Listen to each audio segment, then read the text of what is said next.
Hi hello నమస్తే, welcome back to mass kitchen. ఈరోజు recipe veg dum బిర్యానీని సింపుల్ అండ్ పర్ఫెక్ట్గా ఎలా చేసుకోవాలో చూద్దాం.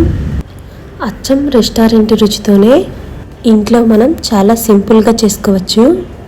ఇక లేట్ చేయకుండా వీడియోలోకి వెళ్ళి ఎలా చేసుకోవాలో చూద్దాం.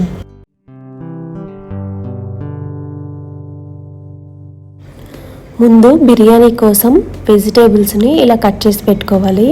క్యాలీఫ్లవర్, బీన్స్, పచ్చి బఠానీ, బంగాళదుంపలు, క్యారెట్, అలాగే ఉల్లిపాయ ముక్కలు, పచ్చిమిరపకాయ ముక్కలు, పుదీనా, కొత్తిమీరను కూడా కట్ చేసి పక్కన పెట్టుకోవాలి.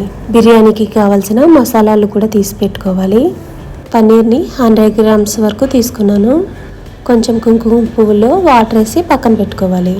ఫస్ట్ రైస్ని ఉడికించుకోవడానికి ఒక బాండీలోకి 2 లీటర్ల వరకు వాటర్ వేసి మరగబెట్టుకోవాలి. అలాగే రైస్కి సరిపడా సాల్ట్ వేసుకొని మనం తీసుకున్న మసాలాల్లో సగం వరకు వేసుకోవాలి. నేను ఇక్కడ 600 గ్రాముల బాస్మతి రైస్ తీసుకున్నాను. ఈ రైస్ని 1 గంట ముందే నానబెట్టి పక్కన పెట్టుకోవాలి. ఇలా నీళ్లు మరుగుతున్నప్పుడు రైస్ తీసి వేసుకోవాలి. స్టవ్ని హై ఫ్లేమ్లో ఉంచి రైస్ని 70% వరకు కుక్ చేసుకోవాలి.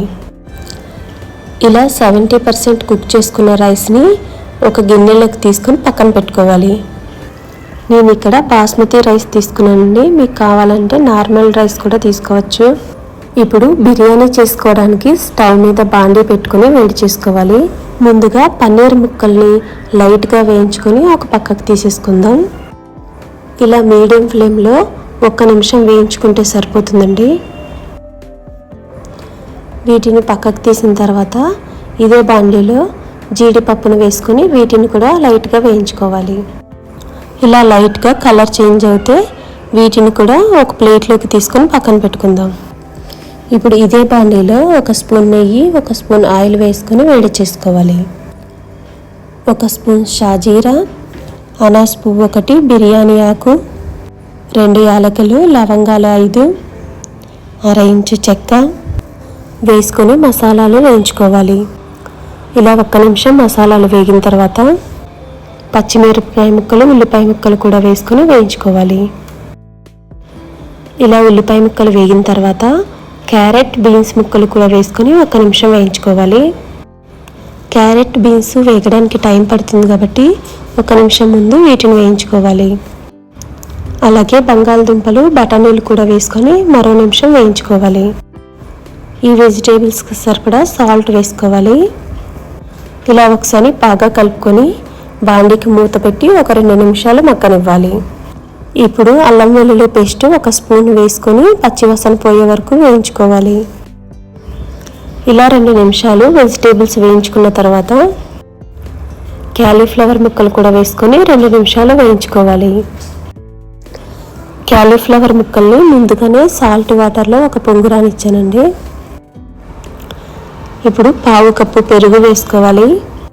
1 స్పూన్ ధనియాల పొడి, 1/2 స్పూన్ పసుపు, 1/2 స్పూన్ కారం, 1 స్పూన్ బిర్యానీ మసాలా, 1/2 స్పూన్ గరం మసాలా వేసుకొని బాగా కలుపుకోవాలి. వీటన్నిటిని బాగా కలిసేటట్టు కలుపుకొని బాండీకి మూత పెట్టి 2 నుంచి 3 నిమిషాలు మీడియం ఫ్లేమ్లో మగ్గనివ్వాలి. మనకి వెజిటేబుల్స్ 70% కుక్ అయిపోవాలండి. చిన్న కప్పుతో కొంచెం వాటర్ వేసుకొని మరో 3 నుంచి 4 నిమిషాలు మీడియం ఫ్లేమ్లో కుక్ చేసుకోవాలి. రైస్ని మనం ముందే 70% కుక్ చేసుకున్నాం కాబట్టి వెజిటేబుల్స్ని కూడా మనం 70% కుక్ చేసుకోవాలి. ఇలా మధ్య మధ్యలో కదుపుకుంటూ 2 నుంచి 3 నిమిషాలు మీడియం ఫ్లేమ్లో ఉడికించుకోవాలి. ఇలా వెజిటేబుల్స్ కుక్ అయిన తర్వాత పన్నీర్ చివరిలో వేసుకోవాలి. మనం పన్నీర్ని ముందే వేసేస్తే పన్నీర్ మెత్తగా అయిపోతుందండి. ఇలా వెజిటేబుల్స్ అన్నీ పూర్తిగా కుక్ అయిన తర్వాతే పన్నీర్ని వేసుకోవాలి. ఇలా పన్నీర్ వేసిన తర్వాత మొత్తం ఒకసారి బాగా కలిసేటట్టు కలుపుకోవాలి. ఇప్పుడు ముందుగా ఉడకబెట్టిన రైస్ని ఒక లేయర్గా వేసుకోవాలి. ఇలా వేసిన తర్వాత దీనిపైన పుదీనా, కొత్తిమీర, జీడిపప్పు, ఫ్రైడ్ ఆనియన్స్ వేసుకోవాలి. ఇప్పుడు రైస్ని ఇంకొక లేయర్గా వేసుకోవాలి. ఈ లేయర్ పైన కూడా ఫ్రైడ్ ఆనియన్స్, జీడిపప్పు, కొత్తిమీర, పుదీనా కూడా వేసుకోవాలి. తర్వాత మిగిలిన రైస్ని మొత్తం పైన ఒక లేయర్గా వేసేసుకోవాలి. ఇప్పుడు మిగిలిన పుదీనా, కొత్తిమీర, జీడిపప్పు, ఫ్రైడ్ ఆనియన్స్ కూడా పైన వేసేసుకోవాలి. ఇప్పుడు పైన కుంకుమ పువ్వు వాటర్ వేసుకోవాలి. మంచి బిర్యానీ ఫ్లేవర్ కోసం కీవా వాటర్ 1 స్పూన్ వేసుకోవాలి. పైన 1 స్పూన్ నెయ్యి వేసుకోవాలి. ఈ బాండీ మూతని బాగా టైట్గా క్లోజ్ చేసుకోవాలండి.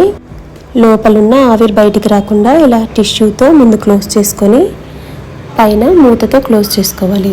ఇలా మూత పైన బరువుగా ఉన్నది ఏదైనా పెట్టుకుంటే ఆవిరి బయటికి రాదు. 15 మినిట్స్ మీడియం ఫ్లేమ్లో, 10 మినిట్స్ లో ఫ్లేమ్లో కుక్ చేసుకుని స్టవ్ ఆఫ్ చేసుకోవాలి.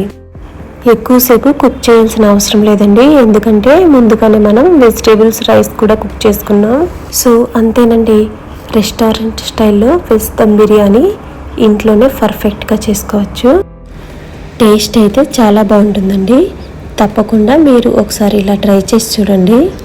ఈ వీడియో మీకు నచ్చినట్టయితే వీడియోని లైక్ చేయండి. మరిన్ని ఇలాంటి వీడియోల కోసం ఛానల్ని సబ్స్క్రైబ్ చేసుకోండి. Thank you.